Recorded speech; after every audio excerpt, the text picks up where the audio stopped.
Salam semua pendengar, kita berjumpa lagi ya.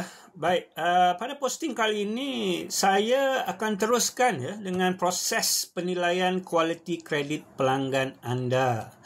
Di mana pada posting saya sebelum ini saya telah terangkan ya proses T, iaitu tanya.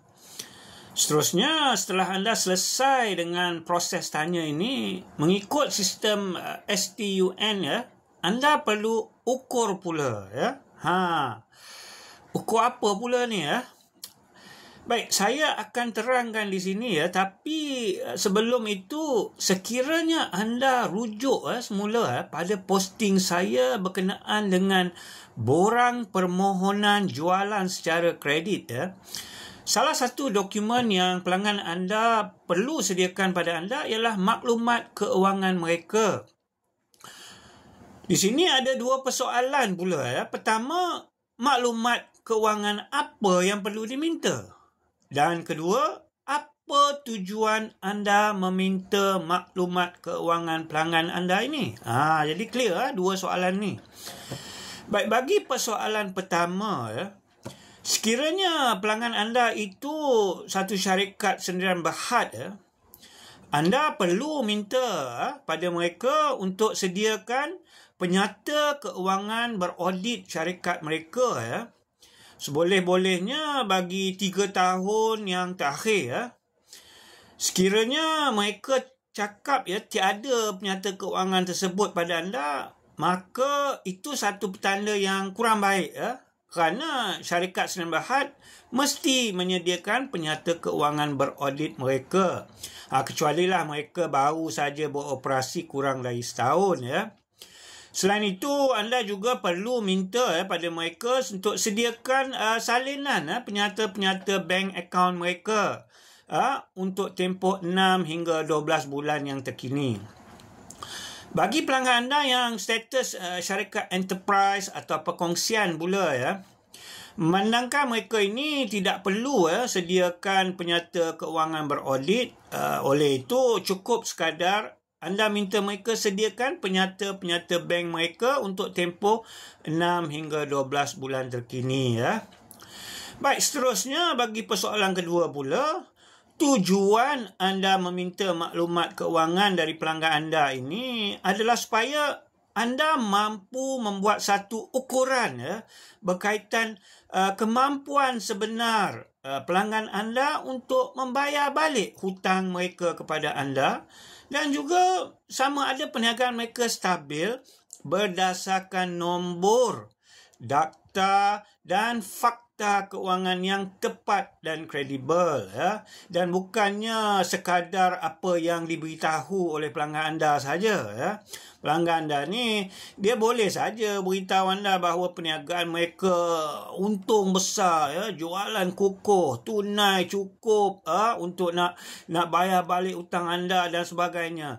Namun tanpa anda betul-betul mengkaji maklumat keuangan mereka ya, anggaplah itu hanya satu kata-kata ya, janji manis sahajalah ya. Baik, seterusnya, bagaimanakah anda hendak mengukur atau membuat satu analisa mudah dari maklumat keuangan pelanggan anda ini? Baik, bagi semua syarikat ya, baik sendirian berhad, enterprise ataupun perkongsian, kaji penyata bank mereka ya, yang untuk 6 hingga 12 bulan terkini itu, dan dapatkan jawapan untuk 4 soalan mudah seperti berikut. Pertama, adakah trend baki tunai mereka setiap akhir bulan makin naik atau menunjukkan trend yang makin turun? Contoh, kata Januari baki 5,000, Februari baki 8,000, Mac baki 9,000. Itu bagus, trend makin naik. Kedua, apakah jumlah transaksi aliran tunai keluar masuk bulanan pelanggan mereka? Ini supaya anda boleh verifikasi ya, sama ada jualan atau pendapatan bulanan mereka itu sama atau tidak seperti mana dia beritahu anda. Contohlah, katakan sale dia sebulan dia kata 100,000, tapi duit yang masuk akaun bank tak sampai 10,000 sebulan. Macam mana tu? Ketiga, sekiranya mereka ada pinjaman bank ya, adakah mereka bayar balik ansuran bulanan tepat pada masa? Ini dapat memberi anda gambaran ya tentang disiplin mereka dalam membayar balik pinjaman mereka. Dan akhir sekali, keempat, kaji pergerakan keluar aliran tunai mereka ya, duit yang keluar. Adakah mereka melakukan pengeluaran tunai jumlah yang besar dan kerap? Adakah akaun semasa perniagaan mereka kerap hampir kosong ya, lagi-lagi pertengahan bulan? Kalau ada duit masuk pun tak pasti dari sumber mana dan sebagainya. Bagi syarikat Sdn Bhd pula, anda boleh juga mengkaji penyata keuangan beraudit mereka, iaitu penyata untung rugi dan kunci kira-kira mereka. Kepada mereka yang tak tahu apa itu penyata untung rugi dan kunci kira-kira, jangan risau. InsyaAllah saya akan bagi penerangan tentang penyata-penyata ini dalam posting saya akan datang. Baik, apa yang kita nak lihat dari penyata-penyata ni? Antaranya ialah pertama, adakah jualan atau pendapatan syarikat mereka konsisten dan semakin meningkat dari tahun ke tahun atau semakin menurun ya? Sebaik-baiknya kita nak makin meningkat lah ya. Kedua, adakah syarikat pelanggan anda itu mengalami trend keuntungan atau trend kerugian? Sama juga sebaik-baiknya di sini, kalau boleh kita naklah lihat trend syarikat pelanggan anda itu mengalami keuntungan ya. Ketiga, adakah aset-aset semasa mereka seperti tunai, pelaburan, inventory mencukupi untuk menampung hutang-hutang mereka? Keempat, berapakah jumlah penghutang-penghutang dan pemiutang-pemiutang mereka, iaitu orang yang berhutang dengan mereka dan orang yang mereka berhutang dengan ya. Sekiranya trend jumlah penghutang dan pemiutang ini meningkat maksudnya ada kemungkinan besar kamu pun juga akan menerima bayaran balik hutang kamu pun lewat. Kelima dan yang paling penting sekali adalah baki tunai syarikat mereka. Adakah hampir kosong ataupun negatif setiap tahun ya? Ini sangat penting ya tuan-tuan dan puan-puan.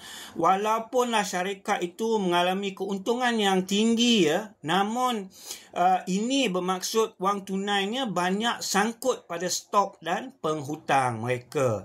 Dan ini boleh juga melambatkan bayaran balik hutang anda. Baik, sampai di sini sahaja perkongsian saya kali ini. InsyaAllah dalam posting saya akan datang, saya akan teruskan ya dengan langkah terakhir dalam proses penilaian kualiti kredit pelanggan anda, iaitu N untuk nilai. Diharap para pendengar nantikan posting saya seterusnya dan terus memberi support supaya channel saya ini dapat memberi manfaat kepada kita semua. Sekian, terima kasih, jumpa lagi.